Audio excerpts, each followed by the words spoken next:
ఈ మధ్య పవన్ కళ్యాణ్ గారిని సెఫాలజిస్టులు కూడా ప్రశ్నిస్తున్నారు.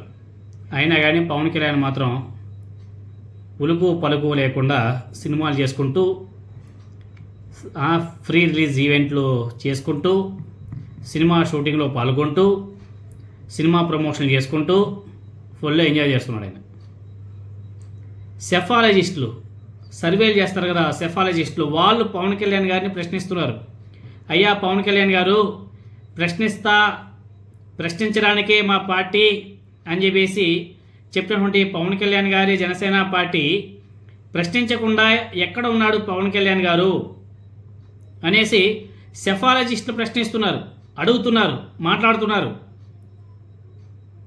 ఇంకెక్కువ మాట్లాడితే జన సైనికులు ఇంకా ఆ సెఫాలజిస్టుల మీద కూడా బూతుల పురాణం కూడా ఎత్తుతారేమో. ఇంతకీ ఎవరు ఆ సెఫాలజిస్ట్ అనేసి అనుకుంటున్నారా? ఏం మాట్లాడాడో అనుకుంటున్నారా? ఎవరో కాదు, తెలుగుదేశం పార్టీకి నారా లోకేష్ గారికి బాగా దగ్గర వ్యక్తి ప్రవీణ్ పుల్లాట గారు. రైజ్ సర్వే సంస్థ ఓనర్ ప్రవీణ్ పుల్లాట గారు పోస్ట్ చేశాడు ఒకటి సోషల్ మీడియాలో. ఒక పోస్ట్ ఏమని చేశాడంటే, యూరియా కొరత, స్టీల్ ప్లాంట్ ప్రైవేటీకరణం, మెడికల్ కాలేజీల ఏర్పాటు విధానం, మెడికల్ కాలేజీలను ఏ విధంగా అయితే ప్రైవేటు వాళ్ళకు అప్పచెప్తున్నారో వాటి గురించి, ఆ మెడికల్ కాలేజీల ఏర్పాటు విధానంలో లోపభూయిష్టం, ఇవన్నీ నిజాలే కదా. ఎందుకు తడబాటు జనసేనని ప్రశ్నించడం లేదనేది అసలు ప్రశ్న అని చెప్పేసి ఆయన పోస్ట్ చేశాడు. ప్రవీణ్ పులాట గారు పోస్ట్ చేశాడు. ఇది యూరియా కొరత, స్టీల్ ప్లాంట్ ప్రైవేటీకరణం, మెడికల్ కాలేజీల ఏర్పాటు విధానం లోపభూయిష్టం, ఇవన్నీ నిజాలే కదా.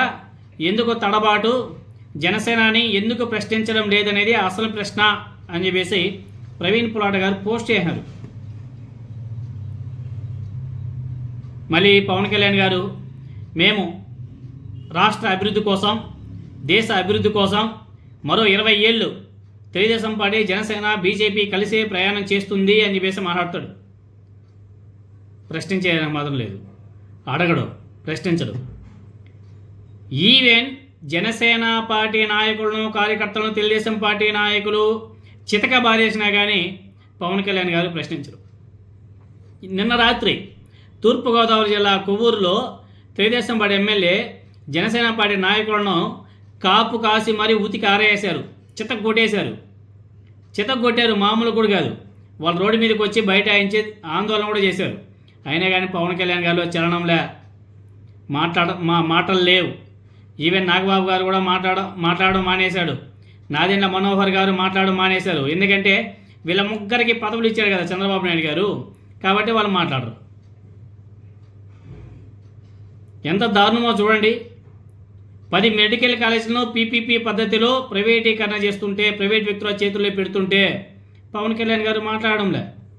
సెఫాలజిస్టులు, మీకు సపోర్ట్ చేసే సెఫాలజిస్టులు కూడా ప్రశ్నిస్తున్నారయ్యా పవన్ కళ్యాణ్ గారు, మీరు ఎందుకు ప్రశ్నించడం లేదని చెప్పేసి వాళ్ళు ప్రశ్నిస్తున్నారు. సమాధానం చెప్పాలా? గతంలో ఏమో సుగాలి ప్రీతి అని చెప్పేసి ఆ పేరు చెప్పుకొని బాగా బీభత్సంగా రాజకీయంగా వాడుకున్నావు. ఆ మహిళ రోడ్డు మీదకి వచ్చి ఇప్పుడు ప్రశ్నిస్తుంటే ఉల్టా మీ నాయకుల ద్వారా ఆమె మీద దాడి చేస్తారా? ఇదేనా మీరు ప్రశ్నించే తత్వం? ఏం చేస్తున్నారయ్యా పవన్ కళ్యాణ్ గారు అని చెప్పేసి ప్రవీణ్ పుల్లాట గారు ప్రశ్నిస్తున్నాడు. ఎందుకు పవన్ కళ్యాణ్ గారు ప్రశ్నించడం లేదు కూటమి ప్రభుత్వం చేసే అరాచకాలని అని చెప్పేసి అడుగుతున్నాడు. ఆయనకైనా సరే సమాధానం చెప్తారు పవన్ కళ్యాణ్ గారు. ఎందుకంటే వాళ్ళకి బాగా సపోర్ట్ చేసే సెఫాలజిస్టే ఆయనే ప్రశ్నిస్తున్నాడంటే కూటమి ప్రభుత్వంలో ఏ విధంగా నడుస్తుందో, ప్రభుత్వం ఏ విధంగా నడిపిస్తున్నారో చాలా స్పష్టంగా అర్థమవుతుంది.